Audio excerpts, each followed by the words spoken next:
আসসালামু আলাইকুম রহমতুল্লাহ। Welcome to Saudi tech YouTube channel. বন্ধুরা, সৌদি আরবের অনেক প্রবাসী আছে, আমাদেরকে এই প্রশ্নটি অনেক বেশি করে যে ভাই, আমার ইকামার মেয়াদ আছে, আমি কি চাইলে এক্সিটে বাংলাদেশে যেতে পারবো কিনা কফিলের অনুমতি ছাড়া, বা কফিলের অনুমতি ছাড়া কি আমি নিজের ছুটি নিজে লাগাইতে পারবো কিনা। আজকের ভিডিওটি আপনাদের সেম প্রশ্ন নিয়ে তথ্য দেওয়ার চেষ্টা করব।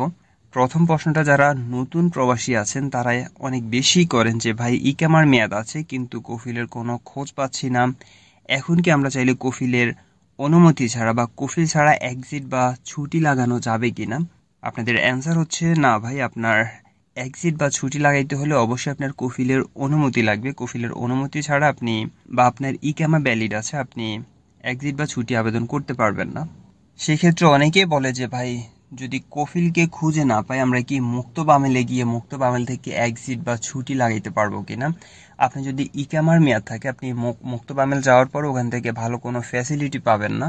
কারো যদি ইমার্জেন্সি থাকে, সেই ক্ষেত্রে মুক্ত বামেল থেকে তাদের কফিলকে অনলাইনে হোক অফলাইনে হোক যেভাবে হোক নির্দেশ দেয় যে আপনার এই কর্মীটির প্রবলেম আছে বা ইমার্জেন্সি আছে, ওকে দেশে যেতে হবে, তাড়াতাড়ি ওর এক্সিটের ব্যবস্থা করে দেন, নয়তো ওনাকে ছুটির ব্যবস্থা করে দেন।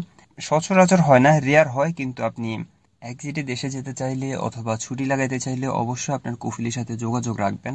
সেকেন্ড প্রবলেম হচ্ছে, অনেকে সাপ্লাইয়ের বিষয়ে আসে সৌদি আরবে, কিন্তু তাদের কফিলকে কার থেকে ভিসা নিছে এমন কোনো তথ্য তাদের কাছে থাকে না, কফিলের নাম্বার থাকে না, মুয়াসাসার নাম জানে না। সেই ক্ষেত্রে আপনি কি করবেন? সেক্ষেত্রে আপনার একটা অপশন আছে, আপনি মুক্ত বামিল যেতে পারেন। মুক্ত বামিল গিয়ে একটা সাকুয়া করে আসতে পারেন, তাহলে আপনি আপনার কফিলের সম্পূর্ণ ডিটেলস পেয়ে যাবেন।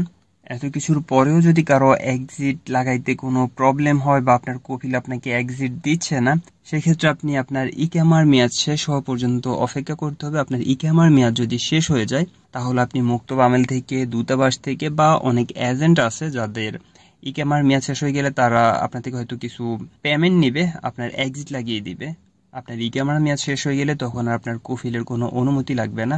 আপনার নিজের এক্সিট দূতাবাসের মাধ্যমে হোক, মুক্ত বামেলের মাধ্যমে হোক, বা কারো ভায়া ধরে হোক, আপনি নিজের এক্সিট লাগিয়ে বাংলাদেশে চলে যেতে পারবেন। আরেকটা কথা বলে রাখি, আপনারা অনেকেই বলেন যে ভাই, আমার অবসর আছে, আমি কি আমার অবসর থেকে এক্সিট আবেদন করতে পারবো কিনা, বা ছুটির জন্য আবেদন করতে পারবো কিনা। আপনি আপনার অবসর থেকে এক্সিট আবেদন করতে পারবেন, ছুটির আবেদনও করতে পারবেন। সেই ক্ষেত্রে কারো আবেদনটি অ্যাকসেপ্ট হয়, কারো আবেদন অ্যাকসেপ্ট হয় না। আপনি যখন এক্সিট আবেদন করবেন, আপনার আবেদনটি সরাসরি আপনার কফিলের কাছে চলে যাবে। আপনার কফিল যদি মনে করে যে হ্যাঁ, আপনাকে এখন ছুটি দেওয়া উচিত, তাহলে উনি আপনাকে ছুটি দিয়ে দিবে। আর যদি বলে না, ওকে এখন ছুটি দেওয়া যাবে না, ওটা ক্যান্সেল করে দিবে।